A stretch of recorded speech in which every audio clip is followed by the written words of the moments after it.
para nos salvar, Pai. Continue falando conosco através da tua palavra, usa tua filha, Senhor, com ousadia, com autoridade.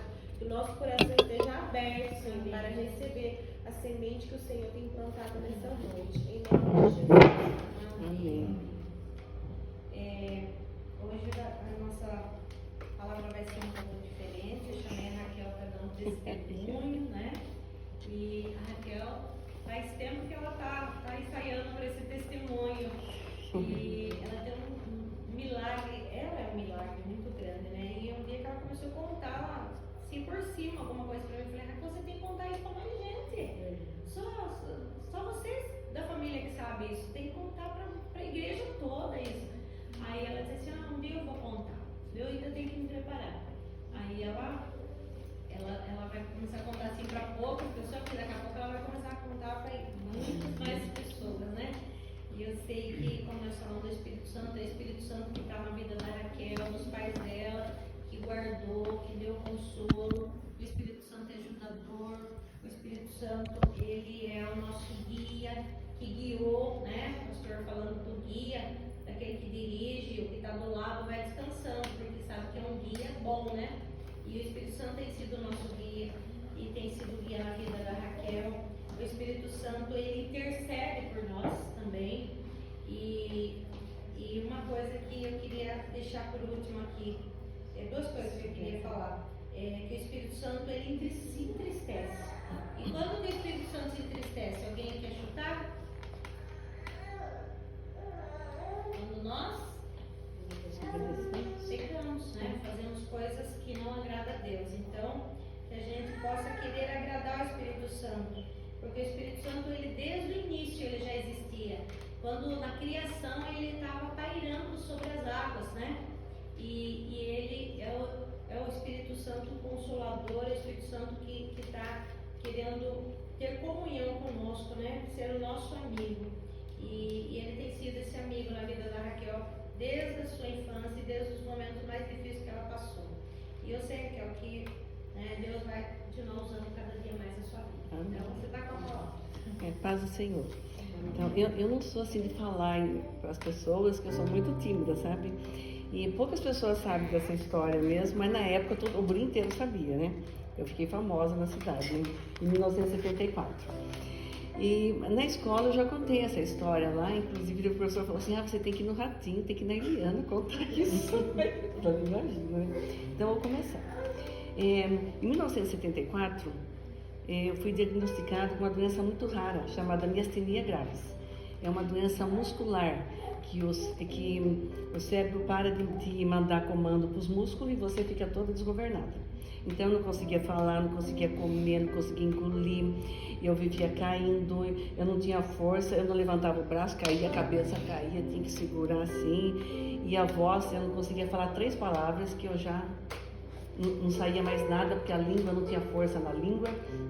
Eu ia beber uma água, o negócio parava que eu ficava sufocada, sabe? Comer era 3 bocadinhos, depois não descia mais, não tinha força, sabe?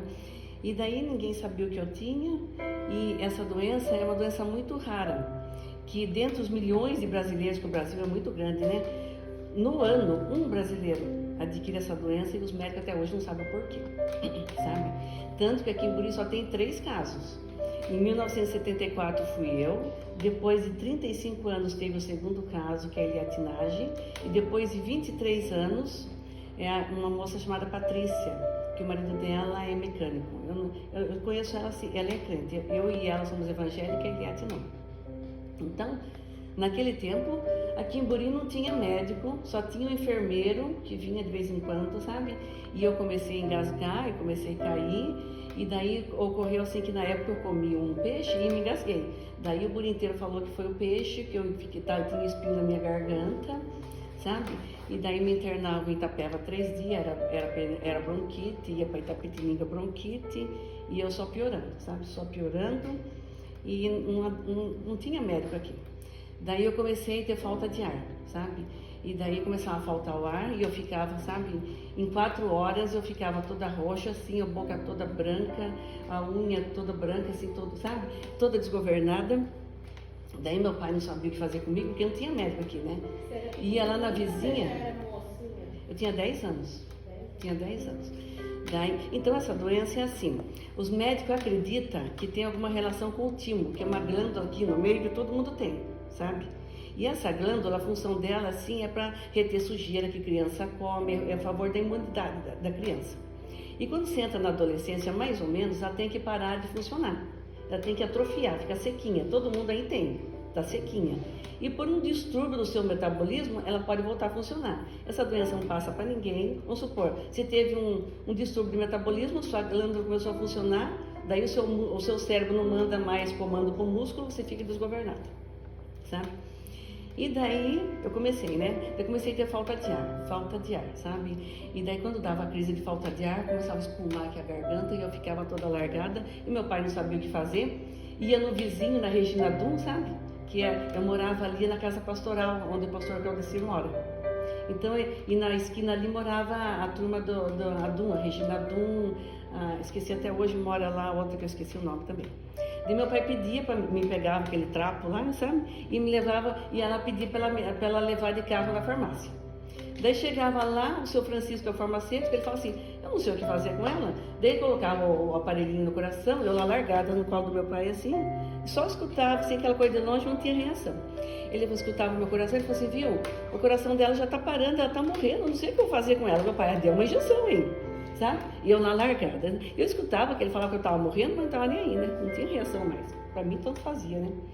Daí ele não sabia o que fazer, mas Deus estava no comando, Deus orientava ele, pegava uma injeção lá e dava em mim.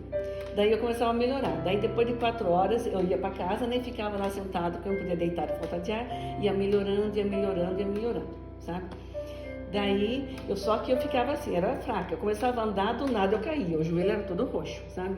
Levantar a mão assim, nada. Uma vez, na escola, o seu Silvério mandava a gente ler, começava a ler, pronto, a boca não funcionava, eu morria de vergonha. Daí, a dona Clarice uma vez pediu para eu levar, ela vendia doce na escola, pediu para eu levar um pacotinho assim de doce. Desmontou minha mão na rua, espatifou doce para tudo quanto é lado. Eu não conseguia segurar uma colher muito tempo. Isso aqui, se eu segurasse, o negócio caía, sabe? A cabeça ficava assim, eu puxava assim, sabe? Era o olho caído assim, a boca, sabe? Não funcionava nada. Daí, e sempre indo, dava por crise de falta de ar, ia tomar injeção lá no seu Francisco. Daí nós ficamos sabendo que tinha um médico lá na Lagoa do Sino, naquela fazenda, eu esqueci o nome. Isso. O médico vinha de São Paulo, Hospital das Clínicas, o Dr. Elias. Ele vinha uma vez por mês dar consulta lá. Eu não sei se era o dono da fazenda, sabe? E daí meu pai me levou lá, sabe? Me levou lá, ele falou assim, você quer saber uma coisa? Você quer salvar a sua filha? Leve para o Hospital das Clínicas, em São Paulo. Deu um encaminhamento para meu pai, daí meu pai foi. Para a gente ir para São Paulo era assim, o horário era só de trem, né? Então você ia 9 horas da manhã de trem até Itapetininga, ela pegava o cometa e ia para São Paulo, ou você pegava o trem de noite, meia-noite, saía o trem, você chegava no outro dia, 9 horas da manhã em São Paulo. Então meu pai pegava quando começava a dar falta de ar em mim, meu pai me levava tomar injeção e daí nós ia para São Paulo. A gente pegava o trem da meia-noite, passava a noite inteira viajando, outro dia 9 horas a gente chegava em São Paulo. E daí eu entrei no Hospital das Clínicas, né? Daí se interessaram pelo meu caso, porque naquele tempo eu fiquei sabendo que era o 4º caso no Brasil. Eu não sei se os outros tinham morrido, diz que tinha muito mais gente, mas morreram tudo. Então tinha só 4. E eu acho que no Hospital das Clínicas, daí se interessaram, começaram a fazer estudo, mas não sabiam o que eu tinha. Daí eu fiquei um dia, meu pai sempre me levava para lá. Daí um dia eles me pegaram, ficaram o dia inteiro fazendo teste em mim, exame. E davam um remedinho, me levavam lá para dentro, eu fazia assim com o braço caía, o médico me xingava. Ah, você tá com frescura, você é mole. Eu não, mas eu não aguento. E daí voltava lá, mais um remedinho, o dia inteiro. Daí deram um remédio Mestinon, que eu tomo até hoje um comprimidinho só, os outros tomam um saco. Graças a Deus eu tomo um comprimidinho. Daí fiquei fortinha lá, fiquei a mão assim, levantei a mão, ficou contente. O médico ficou feliz, eu já sei o que ela tem, miastenia. Daí falou assim, ela tem que tomar esse remédio 8 horas da manhã, 2 horas da tarde e 8 horas da noite. Não pode ficar sem tomar, porque daí dava falta de ar em mim. E não tinha vaga no hospital para internar, tinha que internar. Ele falou assim, você vai começar todo mês vindo aqui até a gente arrumar vaga. Então todo mês a gente ia. Daí, chegou no um dia, sabe, era 9 horas, meu pai ia pegar o trem 9 horas da manhã, porque a gente ia, daí Itapetininga pegar o cometa para ir para São Paulo. E meu pai esqueceu o remédio. E eu também tinha 10 anos, também não tinha responsabilidade nenhuma, né? Falei, tá bom, né? Entramos no trem, cheguei em Itapetininga já com falta de ar. Já não conseguia nem subir na escada do ônibus, que a perna não funcionava. Meu pai já colocou lá dentro, eu fui com o vidro aberto até São Paulo. Cheguei em São Paulo, já estava largada, com falta de ar. Meu pai pegou um táxi para chegar mais rápido, né, no hospital. E meu pai estava com uma mala grandona, naquele tempo era uma mala assim, desse tamanho, assim, compridona, que ele levava minha roupa e a dele, né. O motorista do táxi, cheguei lá dentro do táxi, né, eu apaguei. E eu disse que o meu pai falou que eu estava assim, né, toda branca, toda roxa, o motorista ficou nervoso, bateu o carro. Daí, aquele congestionamento, e daí o homem não podia sair, o motorista não podia sair, ele pega sua filha e vai para o hospital que eu resolvo aqui. Meu pai pegou, saiu me puxando, e daí eu não aguentava mais, empacotei lá, ele pegou, largou a bolsa lá, na calçada, sabe? E saiu correndo comigo, né? Daí eu disse, onde você vai? Ele falou assim, eu vou para o hospital, que daí tem que andar, né? Porque o táxi não ia levar. Daí eu fico emocionada, porque meu pai, né, correndo desesperado e eu largada assim. A mulher, vai que eu levo a bolsa, deixa na portaria. Meu pai saiu comigo carregado, chegou dando para o socorro, meu pai não conseguia falar. E o que foi? Meu pai não sabia falar o que tinha, né? Porque a canseira me carregando, né? E eu também não conseguia falar, eu só ficava... Eu queria ar, né? Daí meu pai, os médicos, viu, se acalme. Daí meu pai se acalmou e contou o que eu tinha. Daí deram uma injeção lá em mim e tal. Aí eles falaram, tem que internar. Meu pai contou que tinha mastenia, que eu não tomei o remédio, porque ele achou que não ia fazer falta, né? Daí passei a noite lá e como não tinha vaga no hospital, eu era grande, eu tinha 10 anos, eu era grande, me colocaram no berço, ficou do joelho para fora, o pé para fora. Passei a noite daquele jeito. E o meu pai foi para casa da minha tia, sabe? Daí me internaram. Daí no outro dia meu pai foi lá e eu dormi lá no bercinho, né, de nenenzinho. Daí meu pai, o médico falou assim, nós arrumamos uma vaga, ela fica internada. Aí eu não queria ficar, abri a boca a chorar, meu pai, não, é pro seu bem. Daí fiquei, chorei 2 dias, porque eu não queria ficar internada, mas daí fiquei. Daí lá, eu tinha sempre assim, era moleza, eu vivia caindo, né, eu não conseguia, eu ia tomar banho, só que eu não pedia ajuda para ninguém, porque os médicos vinham, você tá boa? Tô ótimo, falava que tava boa, que eu tá comendo, comia nada, né, porque era só 2 bocados, não descia mais, né. E se eu não tomasse o remédio, então, eu ficava empacotado. Mas eu queria ir embora logo, eu falava que estava bem, sabe? Falava que estava bem, daí sequei, seca, reganhada. Eu tinha, eu sempre fui grandona, né? Eu tinha 10 quilos para 10 anos, era só couro. Daí, e os médicos todo dia me levavam a fazer exame para ver, né? Eu fiquei assim, lá no hospital, eu fiquei meio de cobaia. Né, eles se interessaram então o meu braço assim, os dois assim, era todo dia exame de sangue, então era picado inteirinho, porque eu era magra, não achava veia, sabe, então picava aqui, era tudo, mas eu não chorava, e os médicos ficavam contentes, porque eu era uma criança, né, 10 anos de idade, eu não chorava, eu não reclamava de nada, sabe, e nem pensava em morrer, imagina, eu tava, e li o Novo Testamento inteirinho, sabe, lá. E daí eu fiquei lá, fui gostando de lá, e tinha uma menina lá que estava lá também fazia 1 ano, fiz amizade com ela, até eu tenho a foto dela no celular, até hoje ela conversa comigo. Ela teve meningite, sabe? E daí ela tinha uma válvula na cabeça, que tinha um caninho que vinha aqui, e todo dia tem que bombar aqui para sair um líquido lá. Até hoje eu converso com ela, ela é desse tamanho, careca, sabe? Então eu ficava, né, daí era minha amiga lá no hospital. E os médicos faziam um monte de exame em mim, daí me levaram um dia fazer um exame que enfiaram uma agulha desse tamanho aqui no osso para pegar um líquido do timo, né? Ó, eu tenho aqui uma cicatriz, né?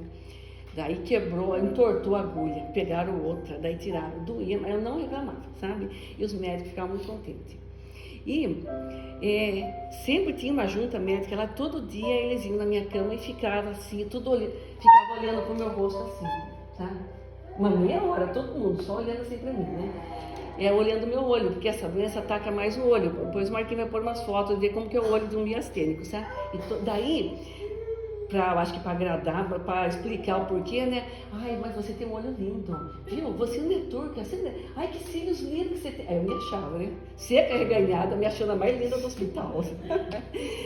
Era todo dia, eles faziam isso, ficavam observando meu olho. E exame todo dia. Daí... teve um dia, não, esse foi antes. Então daí quanto mais eu ficava deitada, eu tinha mais força, sabe? E quanto mais eu me movimentava, mais fraca eu ficava. Então, mesmo lá em casa, para eu comer 2 bocados de comida, eu ficava o dia inteiro deitada. Daí eu conseguia comer 2 bocados de comida e beber uma aguinha. Se eu ficasse movimentando que nem a criançada que não para, daí eu não tinha força, sabe? Daí eu aprendi isso com o tempo, que eu tinha que ficar mais deitada para eu conseguir fazer alguma coisa. Daí um dia à tarde, né, era 6, 7 horas da noite, a gente tomou banho lá no hospital e jantamos, daí fomos para a varanda, era o 5º andar, sabe? E todo mundo, os parentes meu pai ia uma vez por mês me visitar, minha mãe ia uma vez por mês junto com meu pai, e os parentes lá iam também, uma vez por mês, porque tudo era difícil naquele tempo. Minha mãe tinha, eu fiquei 5 meses. Eu entrei comecinho de abril, saí na última semana de setembro. Sem seu pai, sem a sua mãe? Sem meu pai e sem minha mãe. E meu pai com a minha mãe, naquele tempo a vida era muito difícil, ó. O meu irmão mais novo tinha 6 anos, o outro com 7. Eu tinha 10, a minha irmã tinha 11, o Samuel 9 e o Rubens 7. E era difícil para ir, porque você vê, meu pai trabalhava, tinha que largar a mão, tinha que pegar o trem a noite inteira, tudo, né? Então ele ia uma vez por mês. Mas tava bom, né? Daí, um dia de tarde, eu tava lá com as crianças, né? Na varanda do 5º andar, né? E tava tudo assim, meio brincandinho, eu tava em pé. E uma menina, sem querer, encostou assim só em mim. Eu caí, peguei um trapo para trás, porque eu não tinha força para nada, né? Se eu engasgava, eu não tinha força, o negócio engasgava. Então eu caí assim, mole. E bati a cabeça, rachei a cabeça no chão, sabe?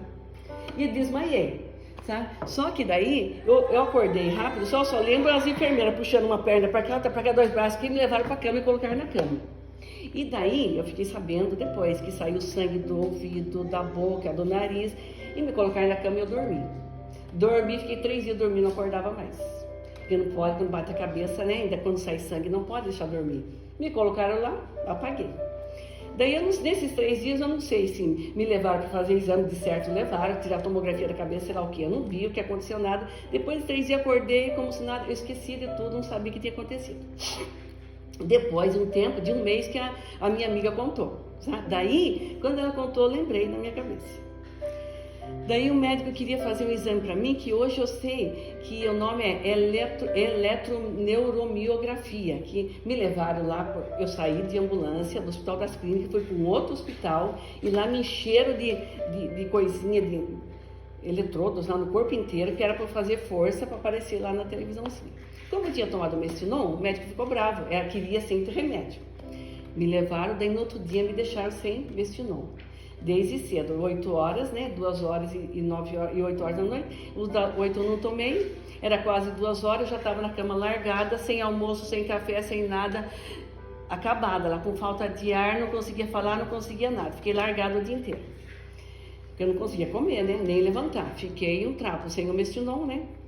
Daí a enfermeira ficou com dó de mim e queria dar um mingau para mim. E eu não conseguia falar, eu ficava, não, porque eu sabia que eu não ia conseguir descer o mingau. Ela, não, eu ajudo você. Colocou uma colher de mingau na minha boca e mandou eu engolir. Eu engoli o negócio, desceu pro pulmão. E daí eu me afoguei, né? Eu não conseguia, daí tossi. Porque quando a gente se afoga, a gente tosse, né? Para voltar. Eu não tinha força, o negócio desceu pro pulmão. Daí começou, eu fiquei, né, assim, afogada. Ela pegou, saiu correndo chamar os médicos, meu corpo começou a amortecer, não tive reação. Eu só via, a última cena que eu vi, um monte de médicos chegando e eu apaguei. Quando eu apaguei, eu morri, né? Porque entrou no pulmão, a gente morre, né? Foi, não sei quantos, poucos minutos, né? Porque os médicos estavam lá, senão eu teria morrido mesmo. Então eu morri. Eu sei que eu morri porque os médicos falaram, porque não pode entrar nada no pulmão, né? O mingau desceu no pulmão. Daí, quando eu escureceu tudo, e eu comecei a sentir assim, a alma, né? Voando, e eu sentia subindo em um túnel. E lá no final do túnel tinha uma luz, sabe? Bem clara e um espaço enorme, brilhante. E eu estava contente que eu estava chegando lá. Antes de eu chegar lá, comecei a voltar, eu sentia assim o corpo descendo, sabe? E eu estava feliz porque eu estava indo lá, eu estava contente, né, a minha alma.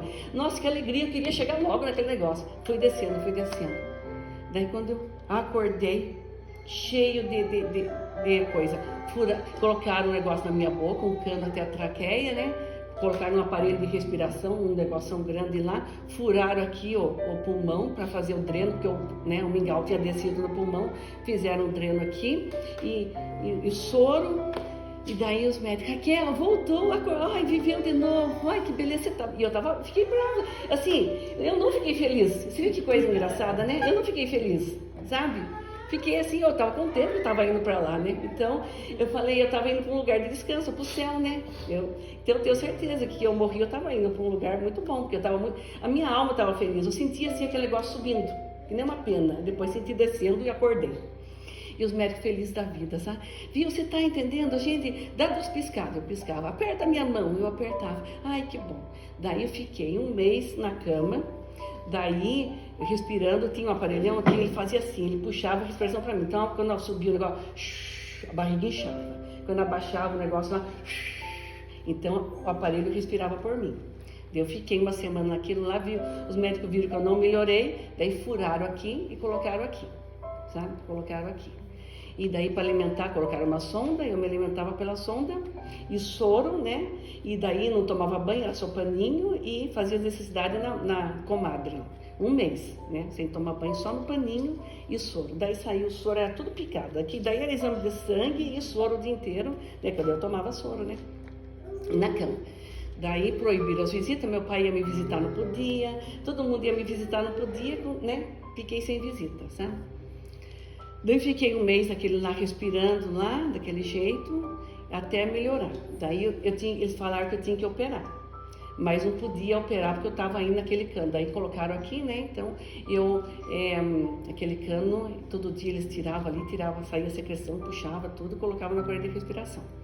Fiquei 1 mês daquele jeito, daí eles foram tirando. Daí eles foram tirando o aparelho de respiração, eu tinha que aprender a respirar de novo, porque eu não sabia respirar, porque a máquina fazia assim para mim dia e noite, né? Eu não sabia respirar. Daí eles deixavam, tirava, eles têm que aprender a respirar.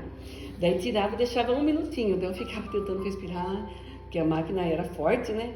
Fui tentando, outro dia era 5 minutos, daí até que eu consegui, eles tiraram da máquina, eu fiquei só com aquele buraco lá, que é por onde eu respirava e falava assim, sabe?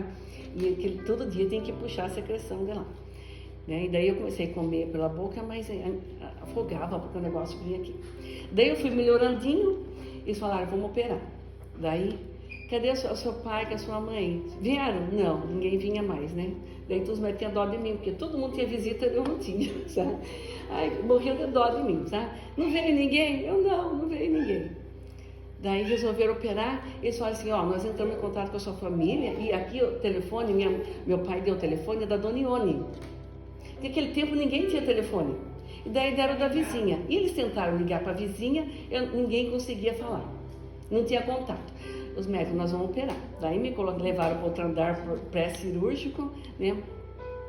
E deram sangue, colocaram sangue, porque eu estava muito magra, sem carregar, tinha que tomar sangue para cirurgia. Daí meu corpo não aceitou, fiquei cheio de reação alérgica, de bola vermelha. O médico, vamos tirar. Daí no outro dia me levaram para operar. Era de manhã, me deixaram lá e os médicos conversando, viu? Mas cadê a família? Entrou em contato? Não.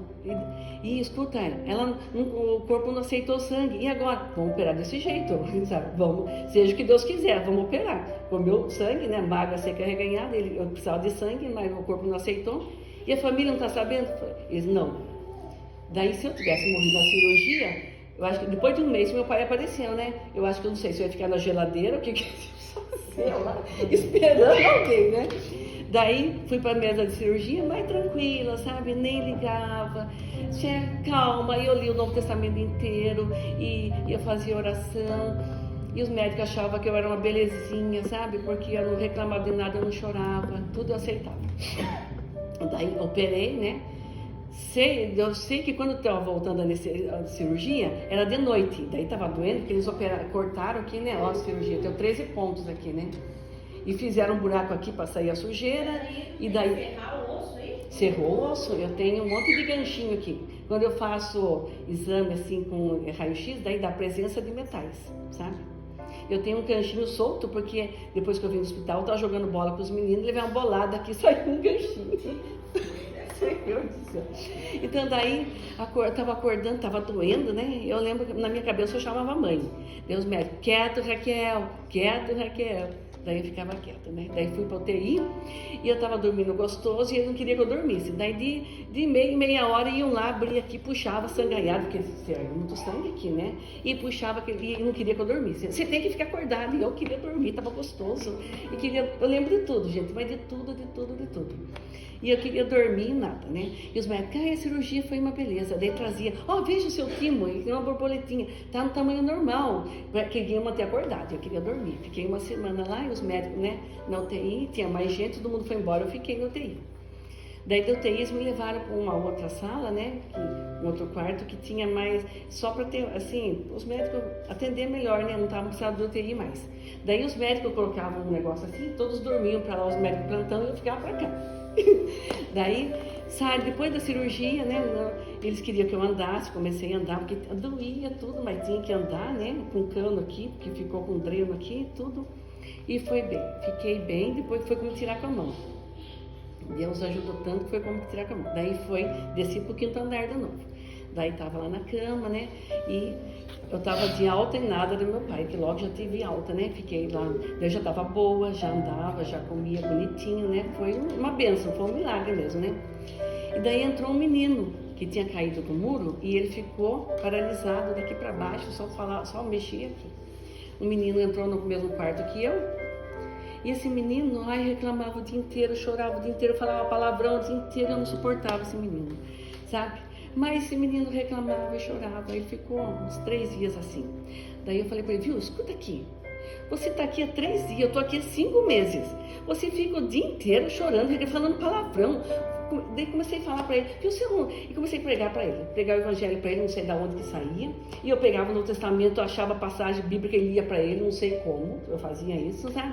E falei para ele aceitar Jesus, e falei para ele parar de falar palavrão, ele falou que aceitava Jesus, e eu falava empolgada assim, sabe? E falava, eu acho que era língua, porque eu falava um negócio diferente. Ele, por que você está falando assim? Eu falei, também não sei, eu estou com vergonha, mas não sei o que está saindo. E falei, e fiz ele aceitar Jesus, ele, eu aceito Jesus, eu não vou falar mais palavrão, e ele mudou, sabe, ele não falava mais palavrão, 3 dias, ele ficou super alegrinho, mandava eu cantar para ele, eu cantava, eu lia a Bíblia para ele, 3 dias, daí um dia amanheceu o menino quieto, viradinho pro canto, né, a cama dele era no canto, a minha era para cá, só tinha nós dois no quarto, e o menino quieto, né, os médicos, de manhã os médicos vinham tudo, fazia visita, né, daí eu não lembro o nome dele, perguntou dele, falei, tá dormindo até agora, foram lá, não falaram nada para mim, daí já veio um negocinho assim, era um negócio de pano que eles, né, com rodinho que eles tampavam pra gente não ver o que estava fazendo lá. Mexeram com o menino, veio uma maca, o menino já passou deitado com a cabeça coberta, né, pensa que eu sou tonta, tinha morrido, né. Aí nós vamos levar para fazer exame, ele tá de alta, tá bom. Ah, sabia, imagina, passava com a cabeça coberta, todo mundo comentou depois que estava morto, né. O menino morreu, mas eu tenho certeza que ele foi pro céu, sabe? Tenho certeza que falei, essa alma eu ganhei, eu tenho certeza. Daí fiquei lá no hospital, todo dia, na hora de visita, todo mundo falou, e o pai, que a mãe veio? Não, ninguém veio. E eu tava lá. Eles viram, quando o seu pai vinha, você avisa a gente que você tá de alta. E já era, eu entrei em abril, tava na última semana de setembro, os médicos falaram que ia fazer uma festa de aniversário pra mim, que dia 29 era o meu aniversário. Eu tava feliz da vida, eu tomara que não ganhe ninguém, né? Eu gostava do hospital, nem queria ir embora mais. Verdade. E como eu era tão boazinha, os médicos gostavam de mim, eles falavam assim, o que você quer ganhar de presente? Daí eu falava assim, um carrinho. Quando meu pai ia me visitar, isso era antes, quando meu pai ia me visitar, eu mandava um carrinho para meus irmãos. O que você quer ganhar? Uma boneca, ficava com a boneca para mim. Um ursinho, então eu ganhei ursinho, boneca, carrinho, o carrinho dava para meus irmãos, o ursinho mandava o pai levar, eu fiquei com a boneca, sabe? Eles faziam assim, que eu era muito boazinha, né? Daí, eu torcendo pro meu pai não aparecer, né? Falei, eu queria uma festa de aniversário. Eu nunca tinha tido uma festa de aniversário, falei, tomara que não venha, né? O pai chegou dia 22 de setembro, minha festa ia ser dia 29. Eu tinha que avisar, né? Avisei que chegava. Deu um médico, falou, viu, ela tá de alta. Daí foi aquela correria para achar a minha roupa, né? 5 meses a roupa eu tinha perdido, não tinha roupa para mim. E ficaram procurando, perderam a roupa. E procuraram a roupa, não tinha que vir de pijama. Daí vim de pijama, um pijama de lisca comprida assim, azul e branco, e aqueles carimbos HC, bem grandão. E eu me achava linda, maravilhosa, né? Ai, imagina sair de pijama, para mim era o fim. E o meu pai não queria ir para casa da minha tia, queria ir embora para Burim. E fomos pegar o trem. Olha a loucura do meu pai. Meu pai pegou o trem estava saindo, e o meu pai correndo atrás do trem, eu correndo atrás do pai. Olha como eu estava boa. Olha como Deus foi bom para mim, né? E daí o pai subiu no trem antes da plataforma acabar e tinha um espaço assim, eu não queria pular. E o pai mandando eu pular, e eu com medo de cair no trem. Daí o pai dá a mão, eu dei a mão, o pai puxou aquele saco, e eu era magra, reganhada, viemos de trem. Daí sempre que meu pai chegava de trem, meus irmãos iam esperar meu pai, né? E daí chegou, eu desci do trem de pijama, e daí todo mundo me olhava, sabe? E eu seca, horrorosa, né? Porque eu fiquei famosa na cidade. Ah, esqueci de contar. A minha mãe pediu oração em todas as igrejas evangélicas de Buri, orava por mim. E a primeira igreja, que era o Pedro Firmino, que era o dirigente da igreja, toda sexta-feira, das 10 à meia-noite, tinha vigília de oração. E a Anice Reis conta que ela descia toda sexta, que ela gostava, porque daí ela vinha para paquerar, tudo, que eles não saíam naquele tempo, né? Ela falou assim, eu lembro, eu gostava que toda sexta-feira a gente ia para a vigília orar por você, que daí era para a gente sair, era uma festa, né? E daí, e diz que minha irmã falou que na casa minha mãe só chorava e tinha um radinho que tinha pregação o dia inteiro de cura, né? Tinha alguma roupa minha em cima do rádio e um copo d'água, sabe? E toda a igreja orava por mim. Todo mundo comentava sobre mim, sabe? Fiquei famosa da cidade. E muita oração, muita oração. Daí cheguei na cidade, todo mundo olhando para mim, disse que a minha irmã falou que a turma comentava, essa não vai escapar, vai morrer, porque pense, 10 anos, 10 quilos, quantos quilos tem sua filha? Então, pense, eu com 10 anos, eu era grandona, né? A Rebeca pesa 26. Então, eu era magra. A Rebeca pesa 26. Imagine, eu era alta. Você é magra, pesa 27. E você tinha 10. Tinha 10 quilos. E eu era... Quantos anos ela tem? Eu tinha 10. E eu era grandona, você sabe, eu sou grandona. Então, eu era alta com 10 quilos, era só couro, né? E o osso. E eu sou bem ossuda, né? Eu sou bem ossuda. Aqui assim, meu Deus do céu, eu usava calça que aparecendo, sabe? Aqueles ossão salientes, assim, sabe? Aqui também. Era horrível. Daí todo mundo, nossa, essa aí não vai viver. Todo mundo falava, vai morrer. E a minha irmã ficava louca de brava. Ela, em vez da turma falar uma palavra, assim, falava que eu ia morrer, né? Só a dona Aparecida falava pra minha irmã, não, ela vai viver. Mas que a mãe do Jorginho, a dona Ana, essa aí vai morrer, mas fazer o quê? Se chegou a hora, tem que ir, né? A minha irmã tinha um ódio, até hoje ela não gosta da coisa, né? Daí cheguei em casa, e os médicos falaram, ela não pode chorar, não pode passar nervoso. Só que o meu pai e a minha mãe foram muito sábios, não contaram para mim. Se tivesse contado, eu ia aproveitar, né? Então, não podia passar nervoso, não podia chorar. Todo mundo sabia, menos eu. Que bom, né? Senão eu ia aproveitar. Daí me tratava assim, né? Todo mundo. E a dona Ione, todo mundo achava que eu ia morrer, porque estava muito magra. Ela fazia um pratinho de comida todo dia, assim, especial, né?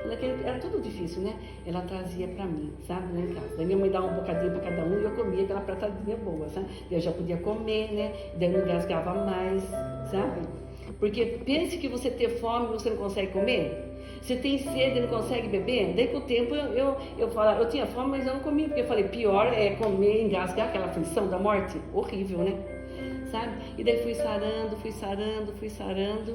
Daí no outro ano eu voltei para a escola e eu tinha aqui, aqui era aberto, né? E antes de eu ter alta, eles foram fechando, deixaram pequenininho e fecharam. Daí eu respirava pelo nariz mesmo, normal. E quando eu cheguei na escola estudar, era vermelho, era recente aquela cirurgia, né? As crianças, o que você tem aí? Ai, que nojo, sabe? Tinha um nojo de mim por causa do negócio. O que eu fazia?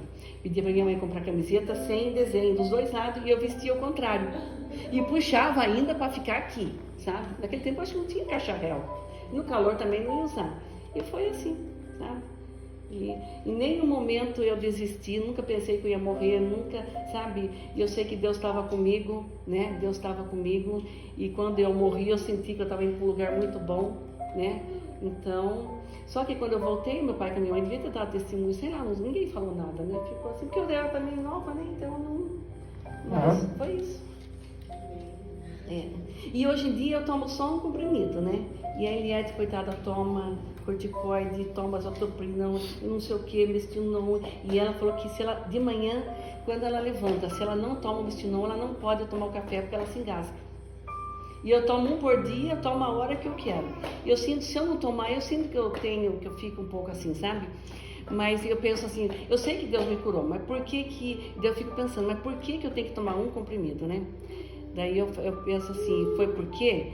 Porque todo dia que eu tomo esse comprimido, eu lembro do que eu passei e agradeço a Deus. E se eu tivesse sarado de vez, porque Deus me curou, né? E se eu tivesse sarado totalmente, eu teria esquecido, né? Mas como eu tenho um pouquinho de sintomas, assim, eu preciso de um comprimidinho, então todo dia eu lembro disso, né? Então é isso. Glória a Deus. Glória a Deus. Mas tem tanto não. Vai mostrar foto? Eu não achei umas fotos tão boas assim. Mostra a foto. Só tem que apagar a luz. É um milagre, né? É, olha as fotos do Marquinhos. Uma pessoa, naquele tempo minha mãe com meu pai não tinha nem máquina para tirar foto, mas uma pessoa com miastenia, aquele negócio no pescoço eu tinha do aparelho, sabe? Ó o olho como que fica, era tudo, não tinha movimento, sabe? Sequela pra sempre, né? Tem uns que tem sequela. Eu não fiquei. E os médicos, nossa, vocês pensem na alegria dos médicos, sabe? Eu li depois o relatório, naquele tempo era tudo escrito, não tinha computador. E daí eles escreveram toda a cirurgia, toda a minha vida, e eles deram para eu ler, sabe? Porque eles gostavam muito de mim. E eu li tudo, e foi um sucesso, sabe? E eles ficaram felizes. E depois de mim, daí um moço ia operar de 22 anos, estava com medo de morrer. Daí mandaram esse moço conversar comigo. Olha só. Porque falaram, viu, ela sobreviveu, ela tá boa. Uhum. Mas glória a Deus, gente. Deus